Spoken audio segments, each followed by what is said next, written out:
हाँ बच्चों, जैसा कि आपको अभी तक मैथमेटिक्स क्लास का वीडियोज प्रोवाइड कराया जा रहा था, अब केमिस्ट्री का भी, फिजिकल केमिस्ट्री खास करके 12th क्लास के लिए फिजिकल केमिस्ट्री का केमिकल काइनेटिक्स जो है 12th क्लास में फिजिकल केमिस्ट्री का एक पार्ट है, एक चैप्टर है। इसी के हम लोग शुरू करते हैं चैप्टर से। अब बात यह है कि केमिकल काइनेटिक्स क्या है। ये नाम केमिकल काइनेटिक्स का मतलब क्या है। जैसे आप फिजिक्स में काइनेमेटिक्स और डायनामिक्स पढ़े होंगे, उसमें मोशन की बात करते हैं। यहाँ भी केमिकल काइनेटिक्स का मतलब केमिकल रिएक्शंस के मोशन की हम बात करेंगे। केमिकल रिएक्शंस के मोशन का मतलब यानी किस वेलोसिटी से रिएक्टेंट जो है प्रोडक्ट में चेंज होगा। यानी बेसिकली अगर हम बात करें तो केमिकल काइनेटिक्स होता क्या है। तो केमिकल काइनेटिक्स, पहली पॉइंट बात यह है, केमिकल काइनेटिक्स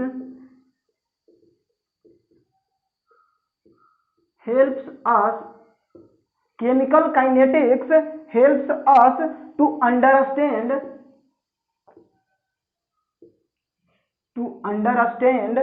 यानी केमिकल काइनेटिक्स हमें इस बात को समझने में हेल्प करता है हाउ केमिकल रिएक्शंस अकर्स।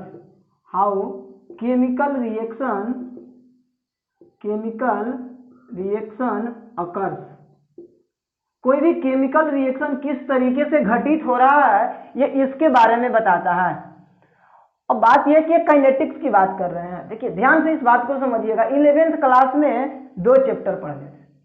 पहला था केमिकल इक्विलिब्रियम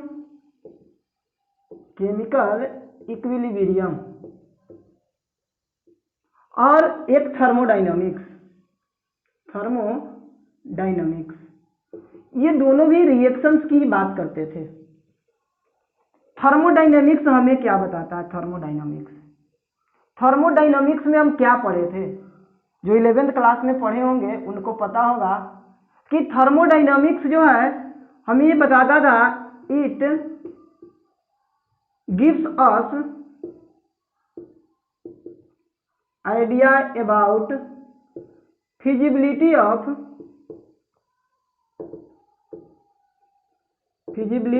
रिएक्शन के फिजिबिलिटी कहने का मतलब रिएक्शन होगा या नहीं होगा, इसकी बात करता था। फिजिबिलिटी आने का मतलब क्या हुआ कि कब फिजिबल होगा कोई रिएक्शन। ये तब होता था जब delta G gives free energy less than 0 at constant temperature and pressure. किसी एक कांस्टेंट टेम्परेचर और प्रेशर पर अगर डेल्टा जी की वैल्यू निगेटिव होता था तो थर्मोडायनामिक्स हमें ये बताता था, कि ये रिएक्शन फिजिबल होगा, यानी ये रिएक्शन होगा। अगर डेल्टा जी ग्रेटर देन 0 आ जाया, अगर मान लीजिए कि डेल्टा जी ग्रेटर देन 0 आ गया तो रिएक्शन इज नॉट फिजिबल। इस तरीके का रिएक्शन होगा ही नहीं, ये रिएक्शन होगा ही नहीं, यानी गिव्स फ्री एनर्जी हमें निगेटिव होना चाहिए था। ये बात हमें थर्मोडायनामिक्स बता रहा था, लेकिन थर्मोडायनामिक्स ये नहीं बता पा रहा था कि रिएक्शन जो है किस रेट से हो रहा है। ये केमिकल इक्विलिब्रियम क्या बता रहा था, it gives us idea about extent of reaction.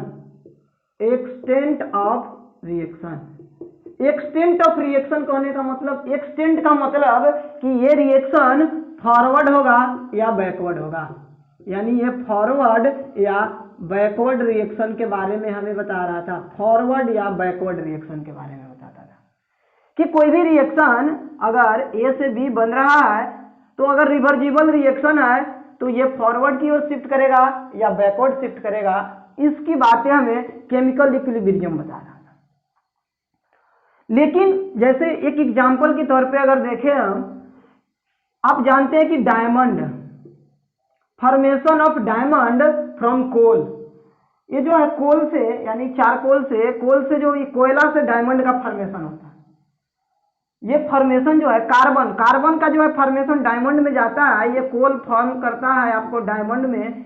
ये जो है थर्मोडायनेमिक्स तो कह रहा है कि ये होता है, डायमंड में चेंज होता है, लेकिन ये नहीं बता रहा है कि कब चेंज हो जाएगा। ये सिर्फ इतना बता रहा है कि ये जो डायमंड है वो भी कभी जो है बहुत समय के बाद ये कोयला बन जाएगा और ये कोयला जो है डायमंड बन जाएगा। लेकिन ये नहीं पता है थर्मोडायनेमिक्स को कि ये कितने टाइम में होगा। मिलियंस ऑफ ईयर में ये होता है। ये बात केमिकल इक्विलिब्रियम को नहीं मतलब है। वो तो सिर्फ बताएगा कि एकरा से ये बनल है कि एकरा से ये बन रहा है, किधर की ओर रिएक्शन जा रहा है, फॉरवर्ड या बैकवर्ड, ये बात हमें केमिकल इक्विलिब्रियम बताता है। अब ये बात हो गई और हमें पता करना हो कि किस रेट से कितना टाइम लगेगा इसको बनने में, किस रेट से कौन वेलोसिटी से ये चेंज हो रहा है, तो ये हमें बताएगा केमिकल काइनेटिक्स। यानी कि केमिकल काइनेटिक्स, ये जो हमारा केमिकल काइनेटिक्स है, केमिकल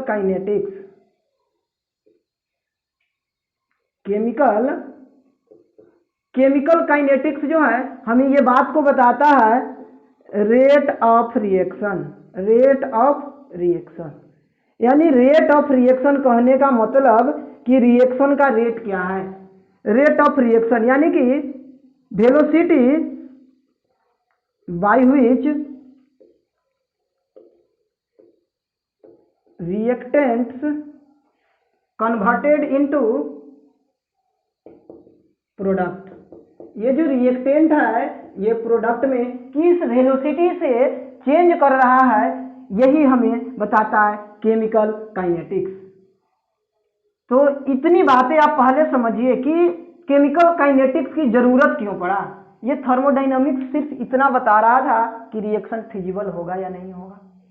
केमिकल इक्विलिब्रियम ये बता रहा था रिएक्शन किस तरफ जाएगा, फॉरवर्ड या बैकवर्ड जाएगा। लेकिन रेट की बात इन दोनों में से कोई नहीं कर रहा था। रेट ऑफ रिएक्शन की जहां तक बात आती है तो रेट ऑफ रिएक्शन की बात हमें केमिकल काइनेटिक्स बताता है। तो ये बात जरूर लिख लीजिए। की पॉइंट ये है कि केमिकल इक्विलिब्रियम क्या बताता है, थर्मोडायनामिक्स क्या बताता है, और ये हमें केमिकल काइनेटिक्स में क्या पढ़ना है। यानी बेसिकली अब बात हमें ये समझ में आ गया है कि फिजिबिलिटी की बात तो थर्मोडायनामिक्स में पढ़ लिए, अब हमें रेट की बात करना है कि कितना टाइम में। जैसे ये कोल से डायमंड बना, केमिकल काइनेटिक्स जो है इस बात को बता रहा है कि ये बहुत ज़्यादा टाइम लग जाता है। ये कोई ज़रूरी नहीं है कि कितना टाइम में बनेगा, इसलिए इसको मान लेता नहीं। और मान लीजिए कोई डायमंड खरीदा है, डायमंड बहुत महंगा है, कोई खरीद के रखा है, अब उसको कह दीजिएगा कि डायमंड जो है कुछ दिन के बाद कोयला बन जाएगा, अब वो तो पागल हो जाएगा। अब बात यही, लेकिन ये कितने टाइम के बाद बनेगा, ये तो थर्मोडायनेमिक्स वाला कोई आदमी आएगा कह देगा कि देख डायमंड खरीदे हो ये कोयला बन जाएगा। अब केमिकल काइनेटिक्स वाले से जाके ना मिलिएगा तब ना वो बताएंगे कि नहीं ये बहुत टाइम के बाद बनेगा, उतना टाइम में तो पता नहीं क्या से क्या हो जाएगा। तो इसलिए केमिकल काइनेटिक्स पढ़ना बहुत जरूरी है। और ये दोनों 11th क्लास में था, और कई बच्चे सोचते हैं 11th ना पढ़ेंगे तो क्या दिक्कत होने वाला है, तो बहुत दिक्कत है। ये दोनों 11th में पढ़ चुके हैं, ये 12th में जो है केमिकल काइनेटिक्स। अब बात करते हैं केमिकल काइनेटिक्स में और हमें क्या पढ़ना है। आप ये बताइए ना, केमिकल काइनेटिक्स का डिफिनेशन बताइए, डिफिनेशन क्या है केमिकल काइनेटिक्स का। तो केमिकल काइनेटिक्स जो है डिफिनेशन भी आप लिख लीजिए, क्योंकि जो बोर्ड के लिए पढ़ रहे हैं उनको तो भैया डिफिनेशन से बहुत ज़्यादा ही लगाव है। सवाल बनाने से तो उनको मतलब नहीं रहता डिफिनेशन, लेकिन जरूरी है। तो लिखिए, हेडिंग लगाइए आप, केमिकल काइनेटिक्स। क्या होता है केमिकल काइनेटिक्स, ये केमिकल काइनेटिक्स क्या है। तो केमिकल काइनेटिक्स में ये ब्रांच ऑफ केमिस्ट्री है, यानी this is branch of chemistry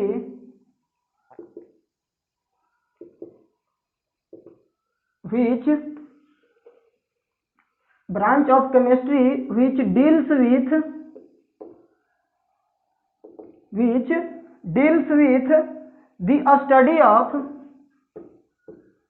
with the study of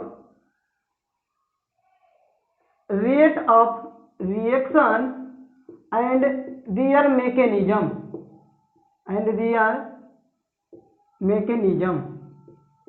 rate of reaction और मैकेनिज्म की बात करता है, बाय विच इट अकर्स, यानी जिस तरीके से बाय विच दे अकर्स, यानी जिस तरीके से वो घटित हुए हैं उनके रेट को बताता है और मैकेनिज्म को बताता है। रेट और मैकेनिज्म यानी ये क्या क्या बताएगा, इट डील्स विथ, यानी इट डील्स क्या क्या भाई ये डील करेगा। पहली बात ये बताएगा, पहली बात तो आपको ये बता देगा कि हाउ फास्ट, यानी रेट की बात कर रहे हैं, यानी हाउ फास्ट और स्लो, हाउ फास्ट और slow reactants get converted into product, reactants get converted into product. कोई भी रिएक्टेंट जो है प्रोडक्ट में कितना जल्दी या कितना धीरे धीरे जो है जाएगा, यानी बेसिकली रेट की बात करेगा। दूसरी बात क्या बताएगा हमें, दी स्टेप्स और पाथ्स, ये वो स्टेप्स बताएगा या पाथ मतलब रास्ता बताएगा। It deals with the steps और paths through which reactants get converted into product, reactants get converted into product। इसी को हम लोग कहते हैं मैकेनिज्म ऑफ रिएक्शन, यही है मैकेनिज्म ऑफ रिएक्शन। रिएक्शन का मैकेनिज्म यानी पाथ, किस रास्ते से वो जा रहा है। ये दो बातें हमें केमिकल काइनेटिक्स से मिलता है। अब सिंपल सी बात ये आ गया कि चलिए केमिकल काइनेटिक्स में आप स्पीड की बात करें, यानी वेलोसिटी की बात कर रहे हैं कि किस स्पीड से रिएक्टेंट्स जो है प्रोडक्ट में चेंज हो रहा है। तो ऑन द बेसिस ऑफ, अगर हम काइनेटिक्स की बात करें, on the basis of speed और kinetics, how many types of reactions. तो ये हुआ डिफिनेशन, इसको बढ़िया से लिख लीजिए। और अब बात करते हैं कि on the basis of kinetics how many types of reactions, कितने टाइप के रिएक्शंस हो सकते हैं। तो रिएक्शंस जो है, कोई कोई रिएक्शन बहुत फास्ट हो जाएगा, कोई बहुत ही स्लो होगा, कोई जो है ना तो फास्ट होगा ना स्लो होगा, उसको कहेंगे मॉडरेट रिएक्शन। यानी types of reaction on the basis of kinetics, kinetics के बेसिस पर टाइप्स ऑफ रिएक्शन में पांच। तो types of reaction on the basis of kinetics में सबसे पहली बात आता है फास्ट रिएक्शन। फास्ट रिएक्शन जो है एकदम जस्ट जैसे ही रिएक्शन होना शुरू हुआ और वो खत्म हो गया, तो जैसे एसिड बेस न्यूट्रलाइजेशन रिएक्शन जितने भी हैं या एक्सप्लोसिव रिएक्शंस बहुत ही फास्ट रिएक्शंस होते हैं। स्लो रिएक्शन क्या है, जो रिएक्शंस होने में बहुत टाइम लगता है, जैसे रोस्टिंग ऑफ आयरन। उसके बाद जैसे अभी मैंने बताया था कोल से डायमंड का चेंज होना, ये भी जो है स्लो रिएक्शन है। Weathering of rocks, weathering of rocks, rocks का वेदरिंग, जैसे कटना, वेदरिंग जो है रॉक का वेदरिंग, धीरे धीरे कट कट के रॉक जो है खत्म हो जाता है, वो वेदरिंग ऑफ रॉक बहुत ही स्लो रिएक्शंस होते हैं। इसके बाद एक आता है मॉडरेट रिएक्शन। मॉडरेट रिएक्शन यानी नाइदर फास्ट नॉर स्लो, माने वो न तो ज़्यादा फास्ट है और न ही स्लो है। जितने भी ऑर्गेनिक के जनरली रिएक्शंस होते हैं, ऑर्गेनिक रिएक्शंस, वो सारे हमारे मॉडरेट रिएक्शन में आते हैं। जैसे H2 + Cl2, ये HNu के प्रेजेंस में, लाइट के प्रेजेंस में अगर रिएक्शन करता है तो 2HCl का फॉर्मेशन करता है। ये रिएक्शन या हाइड्रोलिसिस ऑफ अगर हम बात करें किसी भी ऑर्गेनिक कंपाउंड का, अगर हाइड्रोलिसिस की हम बात करते हैं तो हमारा मॉडरेट रिएक्शन में आता है। जैसे हाइड्रोलिसिस ऑफ इथाइल एसीटेट, कोई भी रिएक्शंस, ये सारे जो रिएक्शंस हैं ये हमारे मॉडरेट है, ना तो ज़्यादा फास्ट है और नहीं ज़्यादा स्लो रिएक्शन है। ये हो गए types of reaction on the basis of kinetics. लेकिन बेसिकली बात यह है कि हमें पढ़ना क्या है केमिकल काइनेटिक्स में। हमने अभी बात किया है कि केमिकल काइनेटिक्स जो है हमें रेट ऑफ रिएक्शंस बताता है। किसी भी रिएक्शंस का रेट क्या है, यानी रेट ऑफ चेंज की बात करता है, मतलब प्रोडक्ट रिएक्टेंट से प्रोडक्ट में चेंज होने का रेट। तो अब हम बात करते हैं आखिर रेट ऑफ रिएक्शन होता क्या है। तो इसके आगे हमें बात करना है rate of reaction. Rate of reaction क्या होता है, तो हेडिंग लगा लीजिए आप, rate of reaction. Rate of reaction में हम क्या पढ़ेंगे, ये देखिए। आखिर पहले रेट क्या होता है, रेट ऑफ रिएक्शन ये होता क्या है। रेट ऑफ रिएक्शन कहने का मतलब यह है the change in concentration, the change in concentration, the change in concentration of either reactant और प्रोडक्ट, ऑफ आइदर रिएक्टेंट और प्रोडक्ट, यानी रिएक्टेंट या प्रोडक्ट के कंसंट्रेशन में change per unit time, per unit time, ये कहलाता है हमारा रेट। यानी पर यूनिट टाइम में कितना चेंज होगा ये बात बताता है हमें रेट ऑफ रिएक्शन।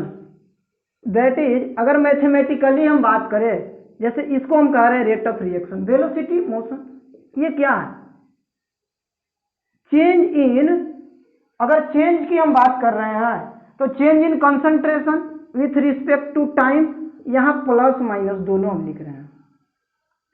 ये प्लस माइनस क्या बता रहा है, तो देखिए ध्यान से बात को समझिएगा। मान लीजिए ए से बी बना है, तो शुरुआती दौर में तो ये पहले रहा होगा, बी कुछ भी नहीं होगा, ये धीरे धीरे कम होगा, बी बनना शुरू होगा। यानी कि प्लस साइन क्या बता रहा है, plus sign, plus sign, positive sign, positive sign indicates the appearance of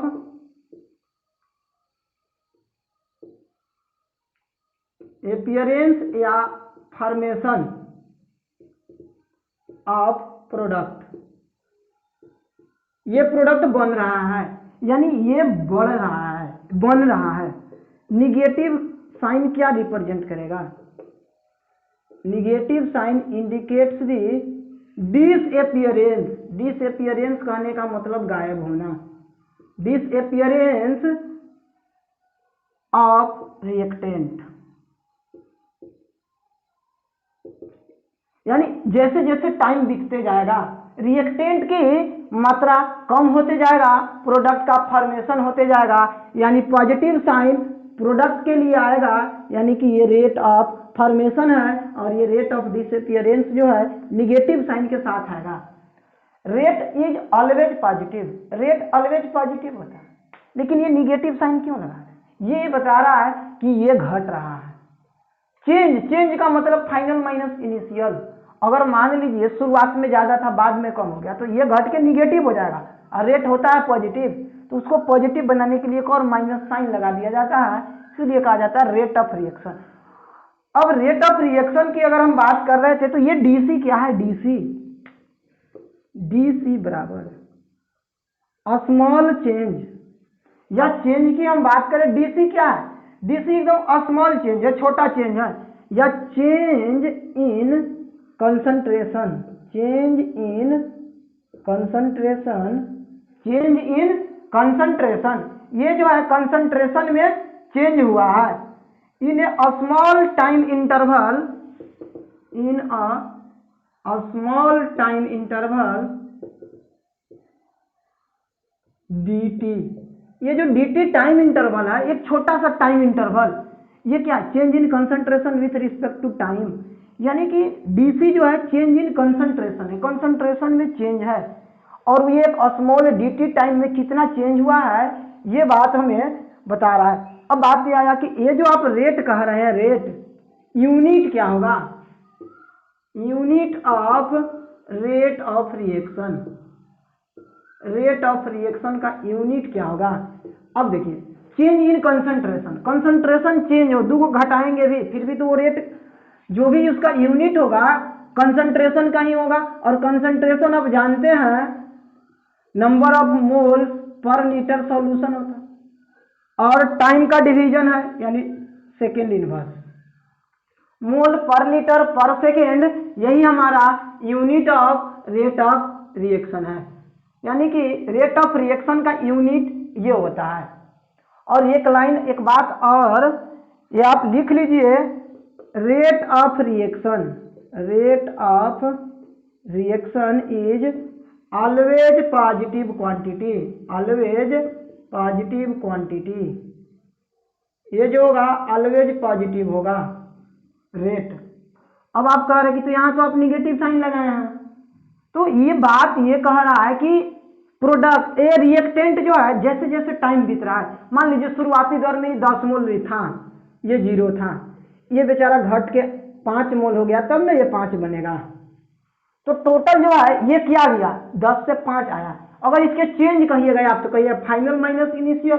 change क्या होता है? Final minus initial.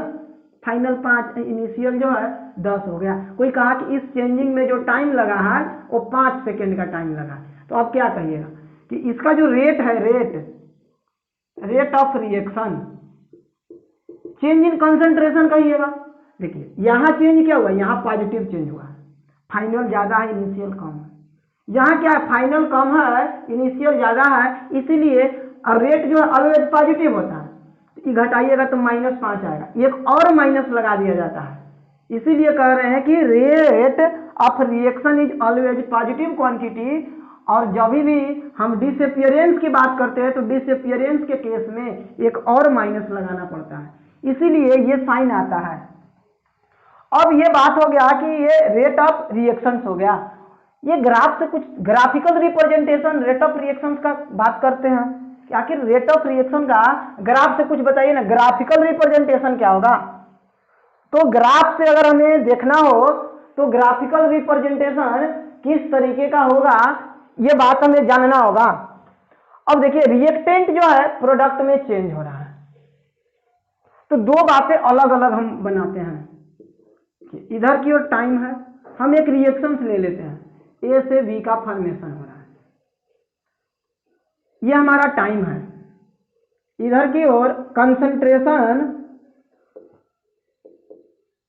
ऑफ ए का कंसंट्रेशन, मान लीजिए शुरुआती दौर में हमने A0 कंसंट्रेशन ले रखा था, जैसे जैसे टाइम बीतते जाएगा ये बेचारा कम होते जाएगा और ये टेंडिंग टू 0 होते चला जाएगा। यानी मान लीजिए ना हमने T1 टाइम लिया, T2 टाइम लिया, तो T1 टाइम पर इसका कंसंट्रेशन और ये T2 टाइम पर, देखिए T2 टाइम पर कंसंट्रेशन C2 और T1 टाइम पर कंसंट्रेशन C1। ये क्या है, ये वाला बात, ये चेंज इन कंसंट्रेशन यानी कि डेल्टा ए है। ये क्या है, ये चेंज इन टाइम यानी ये डेल्टा टी है। अब कोई आया कह रहा है कि टी टाइम में बताइए ना, टी टाइम पर, तो टी टाइम पर जब आप बताने की बात करेंगे तो आपको देखना ये हो जाएगा कि ये तो हो गया डी टी और ये हो गया डी ए। अब देखिए बात, इसको कहा जाता है आर एवरेज, यानी कि रेट ऑफ रिएक्शन यानी एवरेज रेट ऑफ रिएक्शन। इसको अगर डिनोट करें, हम अभी कंसंट्रेशन ए के टर्म में कर रहे हैं, देखिए ये क्या हो जाएगा, यानी डेल्टा ए बटा में डेल्टा टी, और ये जो है डिसअपियरेंस हो रहा है यानी माइनस साइन लगाना होगा। रिएक्टेंट के लिए है, बोले भी है कि जो डिसअपियरेंस होगा उसमें माइनस साइन के साथ आएगा। अब कहिएगा कि ये फाइनल कितना है, C2 है ना, तो C2 माइनस C1 और बटा में T2 माइनस T1, ये हमारा रेट बता। यहाँ क्या आएगा, यहाँ इंस्टेंटेनियस रेट आएगा और ये हो जाएगा माइनस dA बाई dt। अब प्रोडक्ट वाला तो ये हो गया, प्रोडक्ट वाला क्या होगा, प्रोडक्ट वाला कैसे बनेगा। मान लीजिए आप कह रहे हैं बी के कंसंट्रेशन से आप बात कर रहे हैं, अगर हम कंसंट्रेशन ऑफ बी से करें, यहाँ तो आप ए की बात कर रहे थे, अगर बी का कंसंट्रेशन देखा जाए तो कैसे होगा टाइम के साथ, तो टाइम के साथ बी बनना शुरू होगा। शुरुआती दौर में क्या रहेगा, बी 0 रहेगा, बेचारा 0 था, ये बनना शुरू हुआ, यहाँ बन गया जाके बी तक बना। मान लीजिए ये T1 टाइम में है, ये T2 टाइम है और ये T टाइम, तो यहाँ पर कंसंट्रेशन मान लीजिए और यहाँ पर मान लीजिए, यहाँ पर अगर C1 है T1 पर और यहाँ C2 है, और यहाँ अगर हम बात करेंगे तो ये इस तरीके से आएगा, ये हो जाएगा हमारा DA यानी DB और ये DT हो जाएगा। यहाँ चेंज इन कंसंट्रेशन ये होगा DB और चेंज इन टाइम ये होगा DT यानी डेल्टा T। यहाँ अगर हम बात करें तो यहाँ जो है रेट एवरेज, ये फॉर्मेशन हो रहा है जी, फॉर्मेशन हो रहा है, तो पॉजिटिव साइन के साथ होगा delta B by delta T। क्या delta D by delta T का मतलब C2 minus C1 by T2 minus T1। यहाँ जो है इंस्टेंटेनियस रेट होगा R इंस्टेंटेनियस, और ये कहलाएगा DB बाई DT, ये भी फॉर्मेशन का है। तो बात यही हो गया है कि ये रेट ऑफ फॉर्मेशन और ये रेट ऑफ डिसअपियरेंस की बात हो रहा है। यहाँ प्रोडक्ट का फॉर्मेशन हो रहा है, धीरे धीरे बढ़ रहा है, और ये रिएक्टेंट धीरे धीरे घट रहा है। ये है ग्राफिकल रिप्रेजेंटेशन। ग्राफ से हम लोग बात कर रहे हैं कि ग्राफ कैसे होगा। अब यहाँ से देखने के बाद पता चल रहा है कि ये दो टाइम इंटरवल के बीच का अगर बात कर रहे हैं, किसी दो टाइम इंटरवल के बीच में बात कर रहे हैं, तो एवरेज निकाल रहे हैं। यानी कि अब हमारा बात यह आ गया है कि there are two ways of representation of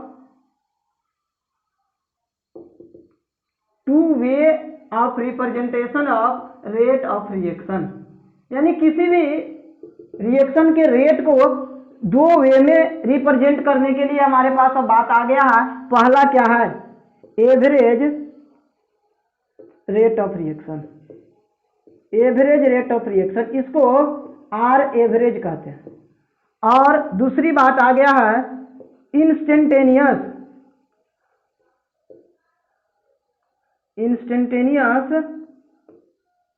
rate of reaction, यानी आर इंस्टेंटेनियस।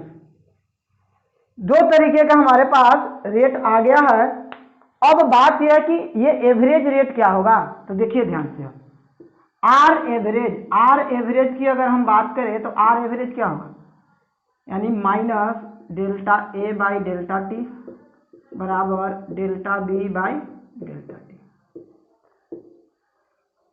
अगर आर इंस्टेंटेनियस की बात करें तो क्या होगा, minus D A by D T बराबर D B by D T.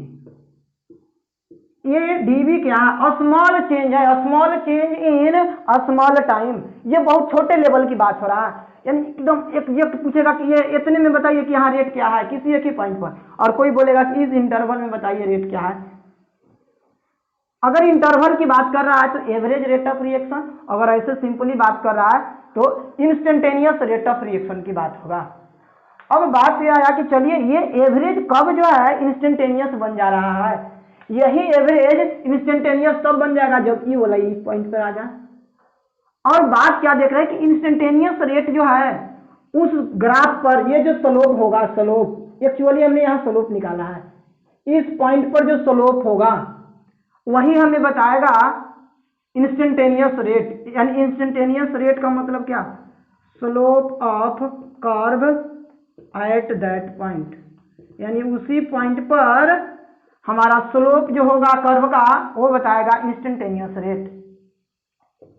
अब बात यह है कि ये जो है एवरेज कब चेंज हो जा रहा है, एवरेज रिएक्शंस यानी rate of reaction change into instantaneous when delta T tends to 0, if delta T tends to 0 then R average tends to R instantaneous. यही एवरेज रेट इंस्टेंटेनियस रेट में change हो जाएगा जब ये टाइम बहुत कम हो जाएगा, यानी स्मॉल टाइम ऑफ इंटरवल की जब हम बात करेंगे तो उस टाइम पर ये हमारा एवरेज रेट इंस्टेंटेनियस रेट में चेंज हो जाएगा। अब बात यह है कि चलिए ये तो एक सिंपल सा एग्जाम्पल में हमने बात किया है कि इस तरीके से हो रहा है। अगर कोई बड़ा एक हाइपोथेटिकल एग्जाम्पल में लेकर के देख रहे हैं कि किस तरीके से हमारा निकलेगा, और ये rate of reactions always positive होता है, वो या तो एवरेज रेट ऑफ रिएक्शन हो या इंस्टेंटेनियस रेट ऑफ रिएक्शन हो।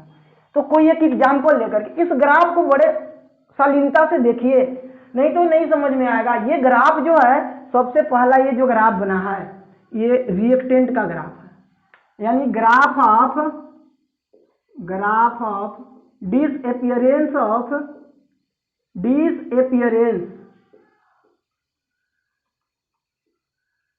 रिएक्टेंट। और ये किसका है? Formation of product.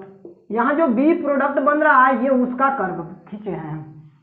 ये बात आपको ध्यान में रखना होगा कि यहाँ जो है घट रहा है कंसंट्रेशन और यहाँ बढ़ रहा है, यानी ये फॉर्म हो रहा है तो ये डिसअपियर हो रहा है, ये धीरे धीरे रिएक्शन में पार्टिसिपेट हो रहा है, इसका फॉर्मेशन हो रहा है।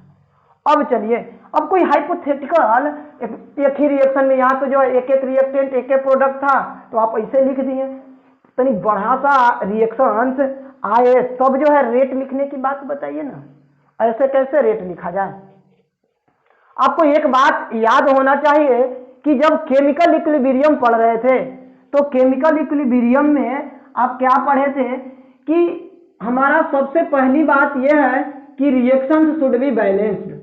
तो हमें रेट ऑफ रिएक्शन लिखने के लिए भी रिएक्शंस शुड बी बैलेंस्ड होना चाहिए हमारा। मान लीजिए ये एक हमारा रिएक्शन है, अब रिएक्शन को बैलेंस्ड होना चाहिए, यानी फॉर रेट ऑफ रिएक्शन, बात पहला एक लाइन लिख लीजिए, for rate of reaction chemical equation should be balanced.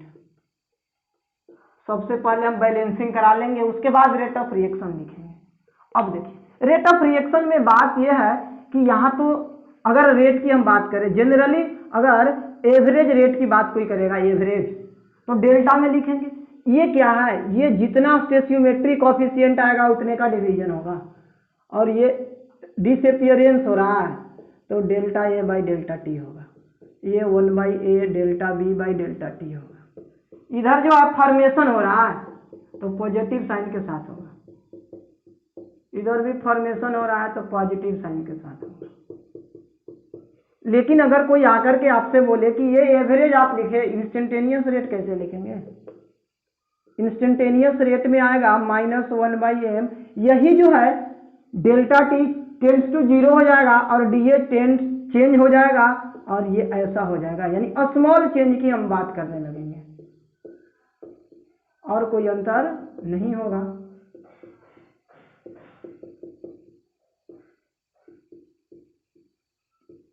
ये हमारा इंस्टेंटेनियस रेट होगा।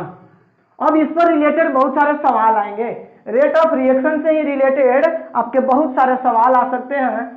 तो अभी हमने क्या क्या पढ़ा, इस बात को सीखिए। केमिकल काइनेटिक्स होता क्या है, केमिकल काइनेटिक्स क्यों जरूरत पड़ा, ये रेट ऑफ रिएक्शंस को बताता है। थर्मोडायनेमिक्स हमें फिजिबिलिटी को बता रहा था, केमिकल इक्विलिब्रियम हमें बता रहा था कि रेट जो है ये एक्सटेंट को बता रहा था, फॉरवर्ड जो है रिएक्शन जाएगा या बैकवर्ड जाएगा। अब यहाँ केमिकल काइनेटिक्स में हमें रेट की बात बताया गया कि किस रेट से रिएक्टेंट्स कन्वर्टेड इनटू प्रोडक्ट होगा। तो ये अब रेट ऑफ रिएक्शंस में दो बातें आ गया, एवरेज और इंस्टेंटेनियस रेट ऑफ रिएक्शन, और इस पर से रिलेटेड बहुत सारे सवाल पूछे जाएंगे और इस पर हम लोग अगली क्लास में न्यूमेरिकल्स भी करेंगे। तो आज के लिए रहने देते हैं, फिर मिलते हैं नेक्स्ट क्लास में।